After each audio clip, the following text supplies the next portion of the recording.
नमस्कार साथियों, आप सभी का स्वागत है मेरे YouTube channel agriculture education point में। आज अपने बात करते हैं लेक्चर 2 यानी बैक्टीरिया का जनन, रिप्रोडक्शन ऑफ बैक्टीरिया। इसका पार्ट फर्स्ट मैं पहले अध्ययन करवा चुका हूँ। यह पार्ट 2 है। इसमें अलैंगिक जनन के बारे में बताया गया है और लैंगिक जनन का या वेजिटेटिव का पहले वीडियो में मैं बता चुका हूँ। तो इससे पहले वाला वीडियो देखने के बाद यह वीडियो ज़रूर देखें। तो पार्ट 2 में है अलैंगिक जनन, एसेक्सुअल रिप्रोडक्शन। इसमें किस प्रकार जीवाणु का जनन होता है। तो सबसे पहला है कोनिडिया द्वारा, यानी जो बैक्टीरिया है उसमें रिप्रोडक्शन की क्रिया कोनिडिया द्वारा होती है। कोनिडिया होता है वो एक लेमन शेप का होता है, यानी एक बल्ब के आकार का होता है कोनिडिया का आकार। तो एक्टिनोमाइसीटीज प्रकार के तथा स्टेप्टोमाइसीज जीवाणुओं में गोल या छड़ के आकार के कोनिडिया शाखाओं के रूप सिरों पर निर्मित होते हैं। यानी कि जो कोनिडिया होते हैं वो बल्ब के आकार के होते हैं और शाखाओं के रूप में निर्मित होते हैं। ये किस किस बैक्टीरिया में होता है? ये एक तो गोलाणु या छड़ाकार या बेसल आकार के या राउंड शेप वाले होते हैं।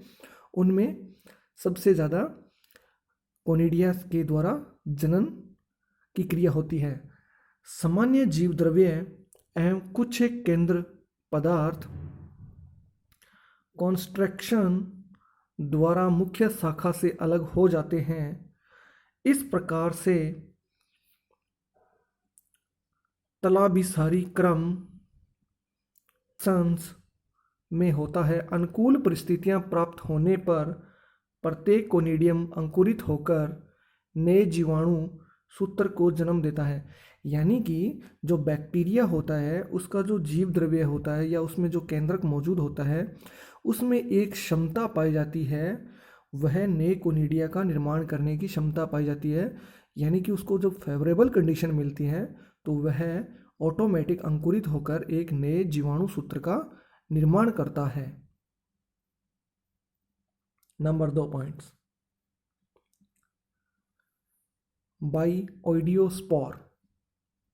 ओइडियोस्पोर द्वारा एक्टिनोमाइसीटीज वर्ग के जो बैक्टीरिया हैं उनके तंतुओं के जो ऊपरी सिरे होते हैं वो खुले होते हैं। उन पर कोनिडिया बनने के बजाय एक तंतु या सेप्टा बन जाता है। या तो एक तंतु बनेगा या एक सेप्टा बनेगा। इस प्रकार के असंख्य छोटे छोटे जनन या इकाइयाँ बन जाती है जिन्हें ओइडियो बीजाणु कहते हैं। यानी कि जो ओइडियो बीजाणु है उसके द्वारा प्रसारण कैसे होता है, उसके द्वारा रिप्रोडक्शन कैसे होता है। जो एक्टिनोमाइसीटीज वर्ग के जो बैक्टीरिया हैं उन पर कोनिडिया न बन करके सेप्टा बनते हैं और सेप्टा क्या होते हैं? एक तंतुनुमा संरचना होती है। यह असंख्य होते हैं, यानी एक नहीं होते, बहुत सारे होते हैं और ये छोटे छोटे होते हैं और इनमें जनन करने की क्षमता पाई जाती है या इकाई पाई जाती है जिन्हें ओइडियो बीजाणु कहा जाता है। छोटी जनन इकाइयाँ बनती हैं जिन्हें ओइडियो बीजाणु कहते हैं तथा प्रत्येक जो ओइडियम होता है वह अंकुरित होने की क्षमता रखता है। अंकुरित होने पर एक तंतुनुमा जीवाणु का निर्माण करता है। यानी कि जो प्रत्येक शाखा होती है वो जीवाणु या एक नए बैक्टीरिया का निर्माण करने की क्षमता रखती है। यह इस प्रकार ओइडियोस्पोर द्वारा भी जनन होता है। नंबर 3 पॉइंट, स्पोरेंजियो बीजाणु बाय स्पोरेंजियोफोर। कुछ जो बैक्टीरिया होते हैं या कुछ जो जीवाणु होते हैं जिनमें शाखाएं होती है, शाखित प्रकृति के होते हैं, उनके तंतुओं के शिरों पर स्पोरेंजिया संदर्शीय संरचना बनती है। यानी एक बॉल जैसी संरचना बनती है जो बाद में मात्र तंतु से अलग हो जाती है। यानी जो मुख्य शाखा होती है, यानी जो फीमेल पार्ट्स होता है या मादा शाखा होती है उससे अलग हो जाती है और स्पोरेंजियम का जीव द्रव्य विभक्त होकर स्पोरेंजियो बीजाणु का निर्माण करता है। यानी जो मादा शाखा से जो बैक्टीरिया अलग होता है या एक शाखा अलग टूटती है, वह एक नए स्पोरेंजियो बीजाणु का निर्माण करता है। यह स्पोरेंजियो बीजाणु अनुकूल परिस्थितियों में अंकुरित होकर तंतुनुमा शाखाओं में परिवर्तित हो जाता है और नए बीजाणु का निर्माण करता है। जो स्पोरेंजियो बीजाणु होता है उसका आकार बॉल जैसा होता है और उसमें ढेर सारे जो जीवद्रव्य पाया जाता है, उससे नई शाखाएं निकलती है और नई शाखाएं जो बनती हैं, प्रत्येक शाखा में यह कैपेसिटी पाई जाती है कि वो एक नए बैक्टीरिया का निर्माण कर सकें। नंबर 4 पॉइंट्स, अंतः बीजाणु द्वारा एंडोस्पोर। कुछ जीवाणु जो प्रतिकूल परिस्थितियां आने पर एक विशिष्ट संरचना का निर्माण करते हैं, जिसे अंतः बीजाणु एंडोस्पोर कहते हैं। यानी कि जब जीवाणु या बैक्टीरिया रिप्रोडक्शन करने की क्षमता में नहीं होता है, तो वो एक संरचना का निर्माण करता है ताकि उसमें वह जीवित रह सके। जब उसको फेवरेबल कंडीशन मिलती है तो वह अंतः बीजाणु से नए बैक्टीरिया का निर्माण कर सकता है।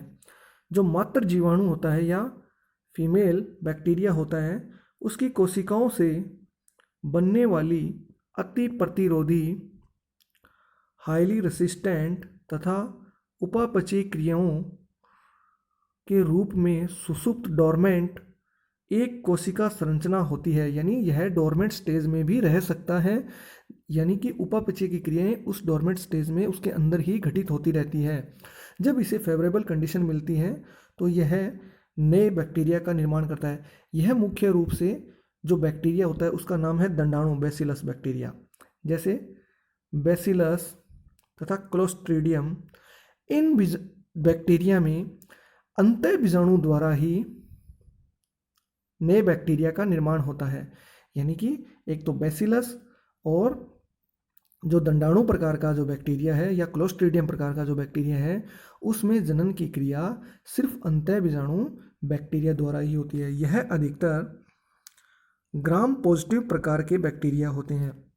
जो ग्राम पॉजिटिव प्रकार के जो बैक्टीरिया होते हैं उनमें रिप्रोडक्शन की क्रिया अंतः बीजाणु द्वारा ही संभव। साधारणतः एक कोशिका में से एक अंतः बीजाणु बनता है। यानी जो एक अंतः बीजाणु होता है उसकी जो एक कोशिका होती है उससे एक नया अंतः बीजाणु बनने की क्षमता पाई जाती है।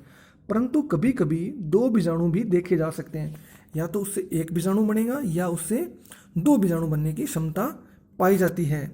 तथा अंतः बीजाणु धारक जीवाणु कोशिका को बीजाणुधानी स्पोरेंजियोगामी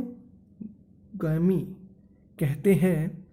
अंतः बीजाणु कोशिकाओं के मध्य अंतिम छोर पर या इन दोनों के बीच में कभी भी बन सकता है। या तो वो मध्य शिरा पे बनता है या अंतिम छोर पर, दोनों के बीच कभी भी बन सकता है।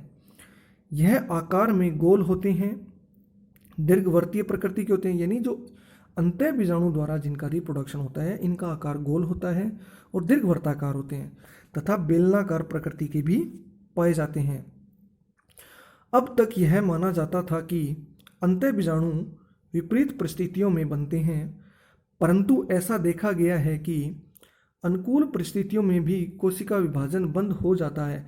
यानी कई बार जो बैक्टीरिया का रिप्रोडक्शन होता है उसको फेवरेबल कंडीशन मिलती है, फिर भी उनमें जनन की क्रिया नहीं हो पाती है, तब अंतः बीजाणु बन जाते हैं। यानी डोरमेंट स्टेज में चले जाते हैं बैक्टीरिया के जो स्पोर होते हैं वो। लेकिन जब इनको वापस फेवरेबल टेम्परेचर मिलता है या उचित घटनाक्रम होता है, तब यह वापस नए बैक्टीरिया का निर्माण कर सकते हैं। जब कायिक वृद्धि के लिए परिस्थितिक अनुकूल होती है तब भी अंतः बीजाणु बनते देखे गए हैं। शोध कार्यों में यह प्रमाणित हो गया है कि इनका बनना जीवाणु के प्रोटीन उपापचय पर निर्भर होता है। यानी जो नए बैक्टीरिया का बनना होता है यानी किसी भी कंडीशन में, तो वो सिर्फ उसके प्रोटीन जो मेटाबॉलिज्म है उस पर ही निर्भर करता है। यानी कि जिस बैक्टीरिया में जिसमें सबसे बढ़िया प्रोटीन मेटाबॉलिज्म होगा वह जल्दी बैक्टीरिया बनाने की क्षमता रखता है। बैक्टीरिया की जो अलैंगिक जनन की क्षमता होती है, इसमें जो पहला था कोनिडिया था।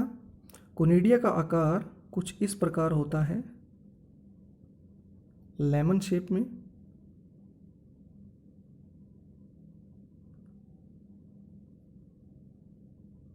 लेमन शेप में होता है और इसमें ढेर सारे प्रोटीन मेटाबॉलिज्म भरा रहता है, यानी कि इसमें नया बैक्टीरिया बनने की क्षमता पाई जाती है।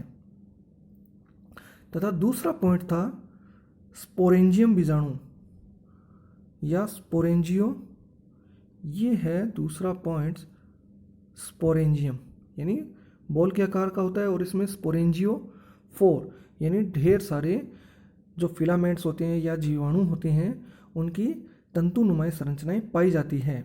नंबर 3 पॉइंट्स था ओइडियोस्पोर। ओइडियोस्पोर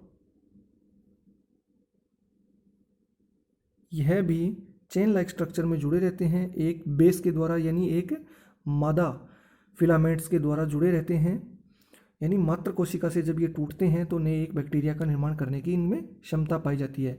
जो अंतः बीजाणु होता है, अंतः बीजाणु में यानी डोरमेंट स्टेज में रहता है, यानी ये डोरमेंट स्टेज होती है इनकी। जब इसको फेवरेबल कंडीशन मिलती है तो इसके एक सिरे से जर्मिनेशन की क्षमता रख सकता है या दोनों सिरों से भी नई कोशिकाओं का निर्माण करने की क्षमता रख सकता है, या एक शाखा से 2 शाखाएं या 2 जीवाणुओं का निर्माण करने की भी क्षमता रखता है। यह सिर्फ प्रोटीन मेटाबॉलिज्म की प्रक्रिया के द्वारा ही संभव हो पाता है। प्लीज़ इस चैनल को सब्सक्राइब करें, लाइक करें और शेयर करें।